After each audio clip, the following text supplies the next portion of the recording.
क्या आपने कभी सोचा है कि किसी देश की अपनी पहचान उसकी मुद्रा यानी करेंसी से होती है, लेकिन दुनिया में कुछ ऐसे भी देश हैं जिनकी अपनी कोई जेब की मुद्रा ही नहीं है। जी हाँ, ये सुनने में थोड़ा अजीब लगता है, पर ये बिल्कुल सच है। कल्पना कीजिए एक ऐसे देश की जहाँ की सरकार के पास अपने नोट छापने की मशीन ही नहीं है और वे अपने सारे लेन देन के लिए किसी दूसरे देश, बड़े देश पर निर्भर है। ये देश दिखने में भले ही छोटे हो या फिर किसी बड़े आर्थिक संकट से गुजर चुके हो, लेकिन इनका ये फैसला इनकी पूरी अर्थव्यवस्था को चला रहा है। आज के इस वीडियो में हम बात करेंगे उन 7 दिलचस्प देशों की जो दूसरों के पैसों पर राज करते हैं। यहाँ के लोग बाजार में सब्जी खरीदने से लेकर बड़ी संपत्ति खरीदने तक उन नोट्स का इस्तेमाल करते हैं जिन पर उनके किसी नेता या इतिहास की नहीं बल्कि किसी विदेशी महापुरुष की तस्वीर होती है। तो देर किस बात की, अपना सीट बेल्ट बांध लीजिए अच्छे से और निकलते हैं इन देशों की एक शानदार और जानदार डिजिटल सफर पर। Number 1 is Ecuador. इक्वाडोर दक्षिण अमेरिका का एक बेहद ही खूबसूरत और विविधताओं से भरा देश है जिसकी अर्थव्यवस्था और मुद्रा का इतिहास किसी फिल्मी कहानी से कम नहीं। इस देश की सबसे बड़ी विशेषता ये है कि ये दुनिया के उन गिने चुने देशों में शामिल है जिसने अपनी राष्ट्रीय पहचान मानी जाने वाली मुद्रा को पूरी तरह त्याग दिया। साल 2000 से पहले यहाँ सुक्रे नाम की मुद्रा चलती थी, लेकिन 90 के दशक के अंत में देश एक भयानक आर्थिक संकट की चपेट में आ गया। महंगाई इतनी तेजी से बढ़ी कि सुक्रे की कीमत लगभग शून्य हो गई और लोगों की जीवन भर की जमा पूंजी रद्दी कागज के टुकड़ों में बदल गई। इस डूबती हुई नैया को बचाने के लिए वहाँ की सरकार ने एक बहुत ही साहसी और कड़ा फैसला लिया जिसे डायलराइजेशन कहा जाता है। उन्होंने आधिकारिक तौर पर अमेरिकी डॉलर को अपनी मुख्य मुद्रा के रूप में अपना लिया। शुरुआत में इस फैसले का भारी विरोध हुआ और बड़े पैमाने पर विरोध प्रदर्शन भी हुए क्योंकि लोगों को लगा कि वे अपनी संप्रभुता खो रहे हैं। लेकिन समय के साथ इस बदलाव ने इक्वाडोर की अर्थव्यवस्था को एक नई स्थिरता प्रदान की। डॉलर अपनाने का सबसे बड़ा फायदा ये हुआ कि अचानक से बढ़ती कीमतों पर लगाम लग गई और विदेशी निवेशकों का भरोसा देश पर बढ़ने लगा। आज इक्वाडोर में दैनिक व्यापार, सरकारी कामकाज और बैंकिंग के लिए केवल अमेरिकी डॉलर के नोटों का ही उपयोग होता है। हालांकि अपनी स्थानीय पहचान को थोड़ा बनाए रखने के लिए ये देश अपने खुद के सिक्के जारी करता है जो मूल्य में अमेरिकी सेंट के बराबर होते हैं, लेकिन उन पर स्थानीय नायकों की तस्वीर होती है। Next is Montenegro. यूरोप के बाल्कन क्षेत्र में स्थित मोंटेनिग्रो एक ऐसा छोटा और सुंदर देश है जिसकी मुद्रा की कहानी दुनिया के बाकी देशों से बिल्कुल अलग और अनोखी है। आमतौर पर कोई भी देश किसी दूसरी मुद्रा को तब अपनाता है जब उसके बीच कोई ऑफिशियल एग्रीमेंट होता है, लेकिन मोंटेनेग्रो ने बिना किसी लिखित अनुमति के ही यूरो को अपनी मुख्य मुद्रा बना लिया। इस देश का इतिहास काफी जटिल रहा है क्योंकि ये पहले युगोस्लाविया का हिस्सा हुआ करता था। 90 के दशक में जब वहाँ गृह युद्ध और राजनीतिक अस्थिरता का दौर चल रहा था, तब मोंटेनेग्रो की अपनी मुद्रा की कीमत मिट्टी के बराबर हो गई। उस समय महंगाई इतनी चरम पर थी कि लोगों का अपनी मुद्रा से भरोसा पूरी तरह उठ गया। अपनी अर्थव्यवस्था को पूरी तरह तबाह होने से बचाने के लिए मोंटेनेग्रो ने पहले जर्मन मार्क का सहारा लिया, लेकिन साल 2002 में जब जर्मनी ने अपनी मुद्रा बदलकर यूरो कर दी तो मोंटेनेग्रो ने भी बिना किसी देरी के यूरो को ही अपना लिया। इस फैसले का सबसे बड़ा फायदा ये हुआ कि वहाँ की अर्थव्यवस्था को एक जबरदस्त मजबूती और स्थिरता मिली। पर्यटन इस देश की कमाई का मुख्य जरिया है और यूरो होने की वजह से पूरे यूरोप से आने वाले पर्यटकों के लिए यहाँ घूमना और खर्च करना बेहद आसान हो गया। हालांकि इसका एक बड़ा जोखिम ये भी है कि मोंटेनेग्रो के पास अपनी कोई स्वतंत्र मॉनेटरी पॉलिसी नहीं है, यानी वो अपनी मर्जी से नोट नहीं छाप सकता। Next is El Salvador. Madhya America का एक छोटा सा देश अल साल्वाडोर अपनी साहसी और कभी कभी विवादित आर्थिक नीतियों के लिए पूरी दुनिया में चर्चा का विषय बना रहता है। इस देश की मुद्रा की कहानी 2 बड़े चरणों में बटी हुई है जिसने इसकी पूरी अर्थव्यवस्था की दिशा बदल दी। साल 2001 तक यहाँ की अपनी मुद्रा कोलोन होती थी, लेकिन देश की आर्थिक स्थिति को स्थिर करने और अमेरिका के साथ व्यापारिक रिश्तों को और अधिक मजबूत बनाने के लिए वहाँ की सरकार ने एक बड़ा फैसला लिया। उन्होंने अपनी राष्ट्रीय मुद्रा को पूरी तरह से बंद कर दिया और अमेरिकी डॉलर को आधिकारिक मुद्रा के रूप में अपना लिया। डॉलर को अपनाने के पीछे मुख्य उद्देश्य ये था कि देश में महंगाई को कम किया जा सके और विदेशी निवेश को आकर्षित किया जा सके। इसके अलावा अल साल्वाडोर के लाखों लोग अमेरिका में रहते हैं और वहाँ से जो पैसा अपने घर भेजते हैं वो डॉलर में होने के कारण सीधे तौर पर देश की जीडीपी को मजबूती प्रदान करता है। लेकिन कहानी यही खत्म नहीं होती। साल 2021 में अल साल्वाडोर ने तब इतिहास रच दिया जब वो दुनिया का पहला ऐसा देश बना जिसने बिटकॉइन को लीगल टेंडर के रूप में मान्यता दी। अब इस देश में अमेरिकी डॉलर के साथ साथ डिजिटल करेंसी का भी उतना ही महत्व है। ये देश दुनिया को ये दिखाता है कि कैसे एक छोटा सा राष्ट्र अपनी पहचान और भविष्य को संवारने के लिए सबसे आधुनिक और जोखिम भरे आर्थिक प्रयोग कर सकता है। आज अल साल्वाडोर की पहचान दुनिया के एक उभरते हुए तकनीकी और फाइनेंशियल हब के रूप में हो रही है। Next is Panama. Madhya America का एक बेहद महत्वपूर्ण देश पनामा अपनी भौगोलिक स्थिति और अनूठी मुद्रा प्रणाली के लिए पूरी दुनिया में जाना चाहता है। इस देश की कहानी बाकी देशों से थोड़ी अलग है क्योंकि इसने कभी भी अपनी राष्ट्रीय मुद्रा को पूरी तरह खत्म नहीं किया, बल्कि उसे अमेरिकी डॉलर के साथ एक बहुत ही खास रिश्ते में बांध दिया। साल 1904 में अपने आजादी के तुरंत बाद ही पनामा ने अमेरिकी डॉलर को अपनी आधिकारिक मुद्रा के रूप में स्वीकार कर लिया। इसके पीछे सबसे बड़ी वजह पनामा नहर का निर्माण और अमेरिका के साथ गहरे व्यापारिक संबंध थे। पनामा की अपनी आधिकारिक मुद्रा का नाम बाल्बोआ है, जिसे वहाँ के एक प्रसिद्ध खोजकर्ता के नाम पर रखा गया है। लेकिन दिलचस्प बात यह है कि बाल्बोआ के केवल सिक्के ही चलन में मिलते हैं और इसका कोई कागजी नोट नहीं छापा जाता। दैनिक जीवन में पनामा के लोग पूरी तरह से अमेरिकी डॉलर के नोटों का ही इस्तेमाल करते हैं। डॉलर का उपयोग करने की वजह से यहाँ महंगाई हमेशा नियंत्रण में रहती है और इंटरनेशनल इन्वेस्टर्स के लिए यहाँ व्यापार करना बहुत ही सुरक्षित और आसान होता है। पनामा नहर के माध्यम से होने वाला ग्लोबल ट्रेड इस देश की अर्थव्यवस्था की रीढ़ है और डॉलर होने की वजह से समुद्री जहाजों और बड़ी कंपनियों को भुगतान करने में कोई परेशानी नहीं होती। यहाँ के बैंकिंग सिस्टम को दुनिया के सबसे स्थिर और सुरक्षित तंत्रों में से एक माना जाता है। Next is लिक्टेनस्टीन। यूरोप के मध्य में स्थित लिक्टेनस्टीन दुनिया के सबसे छोटे लेकिन सबसे अमीर और विकसित देशों में से एक है। इस देश की अपनी कोई अलग मुद्रा नहीं है और ये पिछले कई दशकों से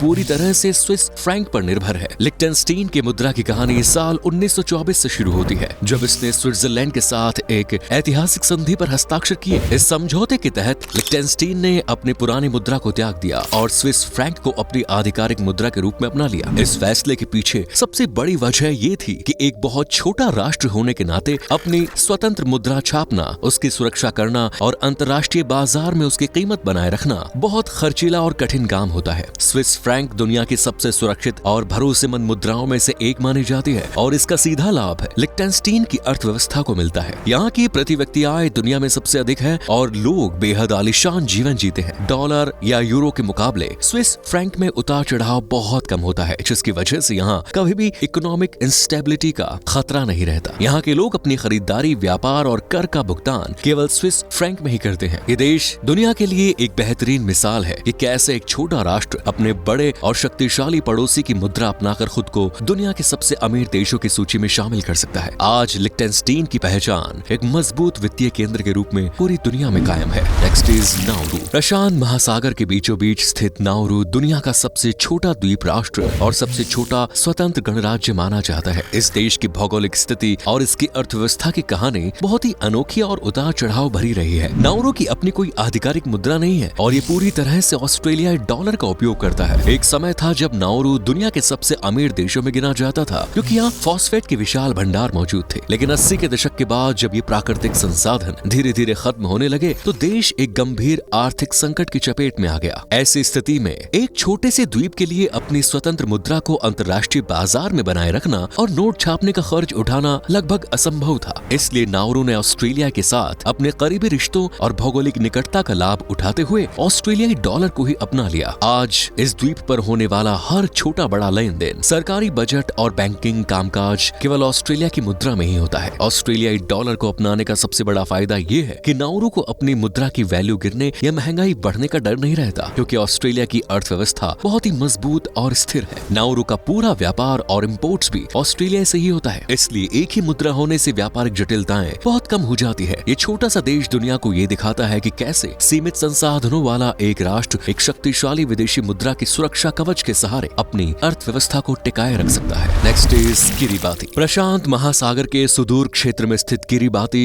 एक ऐसा अनूठा द्वीप राष्ट्र है जो अपनी भौगोलिक स्थिति और अपनी मुद्रा प्रणाली के कारण दुनिया भर में चर्चा का विषय बना रहता है। ये देश कई छोटे छोटे द्वीपों और एटोल से मिलकर बना है। किरिबाती की अपनी कोई स्वतंत्र कागजी मुद्रा नहीं है और ये पूरी तरह से ऑस्ट्रेलियाई डॉलर का उपयोग करता है। इस देश की मुद्रा की कहानी इसकी आजादी और ऑस्ट्रेलिया के साथ इसके गहरे ऐतिहासिक और व्यापारिक संबंधों से जुड़ी हुई है। साल 1979 में ब्रिटेन से स्वतंत्र होने के बाद भी किरिबाती ने अपनी अर्थव्यवस्था को स्थिर रखने के लिए ऑस्ट्रेलिया की मजबूत मुद्रा को ही अपनाए रखा। हालांकि इस देश की एक अपनी विशेषता ये है कि किरिबाती के पास अपने स्थानीय सिक्के होते हैं, जिन्हें वहाँ की सरकार द्वारा जारी किया जाता है। लेकिन ये सिक्कों का उपयोग केवल स्थानीय स्तर पर छोटे मोटे लेन देन के लिए ही किया जाता है। ऑस्ट्रेलिया के साथ अटूट आर्थिक संबंधों के कारण किरिबाती को अपनी मुद्रा के उतार चढ़ाव या ग्लोबल मार्केट में उसकी साख गिरने की चिंता नहीं करनी पड़ती। इस देश के लिए एक स्थिर विदेशी मुद्रा का होना इसलिए भी जरूरी है क्योंकि इसकी अर्थव्यवस्था मुख्य रूप से मछली पकड़ने, नारियल के उत्पादों और विदेशी सहायता पर टिकी हुई है। इसके अलावा किरिबाती दुनिया के उन देशों में शामिल है जिन पर जलवायु परिवर्तन और बढ़ते समुद्री जल स्तर का सबसे बड़ा खतरा मंडरा रहा है। ऐसी विषम परिस्थितियों में एक मजबूत अंतर्राष्ट्रीय मुद्रा का सहारा लेना वहाँ की सरकार के लिए एक समझदारी भरा वित्तीय फैसला रहा है। तो दोस्तों, ये थे वो 7 अनोखे देश जो अपनी मुद्रा के बिना भी अपनी अर्थव्यवस्था को बखूबी चला रहे हैं। किसी ने मजबूरी में तो किसी ने समझदारी से विदेशी मुद्रा को अपनाकर खुद को ग्लोबल मार्केट में स्थिर रखा है। इन देशों की कहानी हमें सिखाती है कि प्रगति के लिए कभी कभी अपनी पुरानी पहचान को बदलकर नई शुरुआत करना कितना जरूरी होता है। आपको इनमें से किस देश का आर्थिक सफर सबसे ज्यादा हैरान करने वाला लगा, हमें कमेंट्स में जरूर बताएं। अगर आपको ये वीडियो पसंद आया हो तो इसे लाइक करें और हमारे चैनल को सब्सक्राइब करना ना भूलें। मिलते हैं अगले वीडियो में एक नए सफर के साथ। धन्यवाद।